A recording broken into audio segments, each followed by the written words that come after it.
चलो स्टार्ट करते हैं chapter number 3 cultural heritage of India sculpture and architecture. पहले introduction. See India is world famous for its rich cultural heritage. The art of sculpture and architecture has brought a unique identity to India. Town planning of Indus culture of ancient India was greater than contemporary town planning of the world, and it is very remarkable.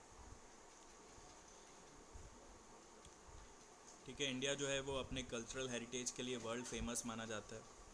Sculpture and architecture, sculpture का मतलब है मूर्तियाँ बनाना, architecture मतलब जो हम जो भी चीज़ें जैसे घर मकान बनाते हैं, टेम्पल्स बनाते हैं, मॉस्क्यूज़ बनाते हैं, तो जो भी चीज़ें हों उनके लिए आर्किटेक्चर जो है, डिज़ाइंस जो है वो हमारी बहुत ही ज़्यादा यूनिक होती है। So town planning of Indus culture, Indus valley civilisation से जो टाउन प्लानिंग रहा है एंशिएंट इंडिया में, वो बहुत ज़्यादा डिफरेंट था बाकी सब कंट्रीज़ के कंपेयर में। Now sculpture means to carve the feelings on stone, wood और on metal with hammer and chisel. ठीक है, स्कल्पचर का मतलब क्या है? मूर्तियाँ बनाना, पत्थर की मूर्तियाँ बनाओ, लकड़े की बनाओ या मेटल की, with the help of hammer and chisel. तो स्टार्ट करते हैं स्कल्पचर की पहले डेफिनेशन से। The art of shaping figures और designs with facial expression in round or in relief professionally performed by sculpture with the help of chisel and hammer is known as sculpture. ठीक है, कुछ figures बनाना, कुछ designs बनाना, किन चीज़ों पे? Metal पे, would पे या फिर स्टोन पे, और उसके साथ साथ उस मूर्ति में एक फेशियल एक्सप्रेशन भी होना चाहिए।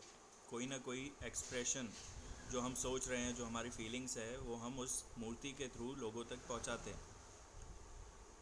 तो ये जो पूरा प्रोसेस है, जब प्रोफेशनली हम परफॉर्म करते एक मूर्ति बनाते हैं with the help of hammer and chisel, then it is known as sculpture.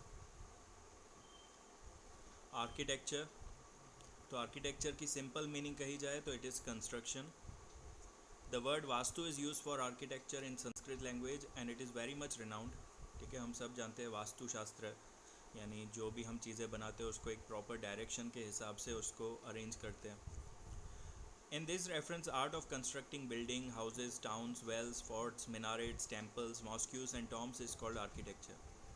ये सारी चीज़ें कंस्ट्रक्ट करना, ये सब आर्किटेक्चर में आता है।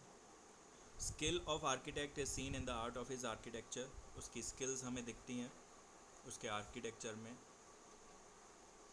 Ancient Indian town planning, see India has acquired expertise in the field of town planning. Many such towns have been found out during archaeological excavation. These towns were divided into 3 sections. जो हमें पुराने कुछ ऐसे सबूत मिले हैं, town plannings मिली हैं कि इस तरीके से हमारी टाउन प्लानिंग्स हुआ करती थी हिस्ट्री में।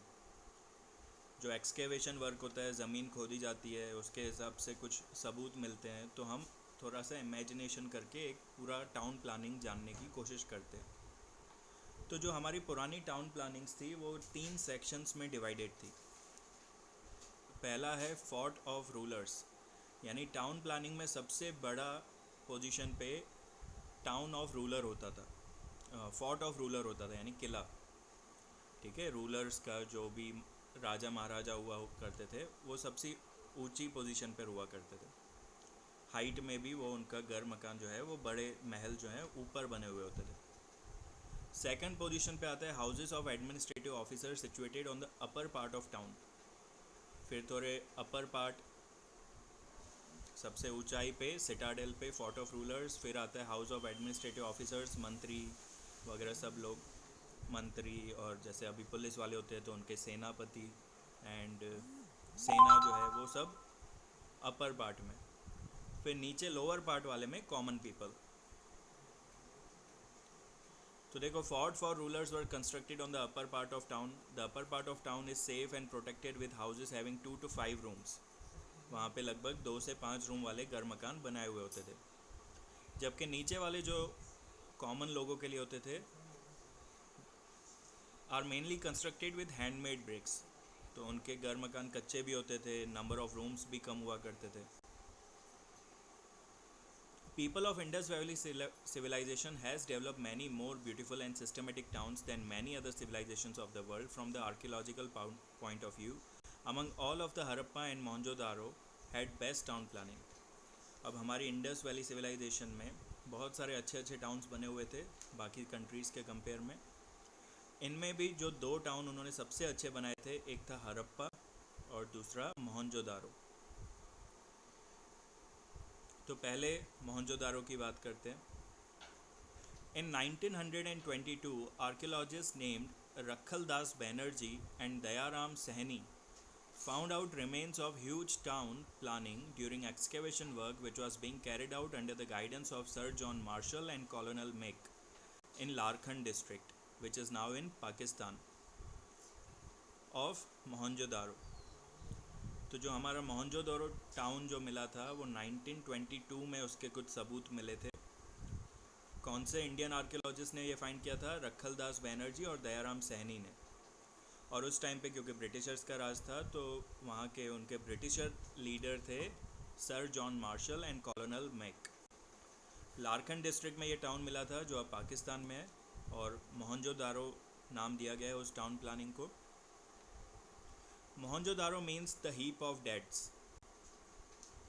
ठीक है, मोहनजोदारो का मतलब क्या होता है? Heap of डेड्स. हीप यानी डगला और डेड्स आप जानते हो, डेड्स मतलब डेथ हो जाना या तो फिर डेड बॉडी होना. तो हीप ऑफ डेड्स था वो एक, क्योंकि वहाँ पे ऐसे ऐसे हमें कंकाल वगैरह सब मिले थे तो इसलिए उसका नाम मोहनजोदारो रखा. लेकिन उस टाउन का कंस्ट्रक्शन बहुत ही अच्छा माना जाता है. Construction of town from the point of view of town planning, Mohenjodaro is the best. Houses were built on high plain to protect from the floods and dampness.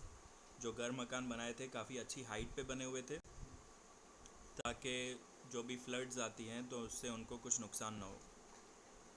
Houses of rich people were double storeyed, यानी उन पे first floor भी बना हुआ था. Double storeyed यानी 2 मंजिला, एक ग्राउंड फ्लोर और एक फर्स्ट फ्लोर. और जो रिच लोग थे उनके घरों में लगभग 5 to 7 रूम्स हुआ करते थे.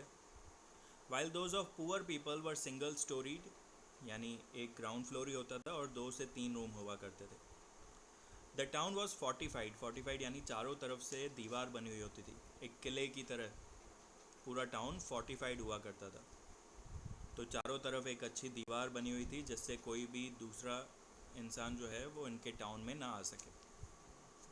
The main entrance of the houses open on the side lens. ठीक है, जो मेन गेट होता है घर का वो साइड वाली गलियों में खुलता था. मेन रोड पे कभी भी किसी घर का दरवाज़ा नहीं था. Remains of store house, kitchen and bathroom were found in every house. ठीक है, जो एक्सकेवेशन हमने किया है ज़मीन खोद के, ये जो टाउन के कुछ सबूत मिले हैं उनमें स्टोर हाउस भी मिला है, किचन के भी कुछ चीज़ें मिली है, बाथरूम भी मिले हैं. So there was a proper arrangement of doors and windows to keep the house airy and ventilated. उसके साथ साथ हमने ये भी नोटिस किया कि दरवाजे और खिड़कियाँ इतने अच्छे से अरेंज किए हुए थे कि प्रॉपर वेंटिलेशन आपको चारों तरफ से आपके घर पे मिलता है, मतलब एयर जो है वो अच्छे से पास हो सकती है.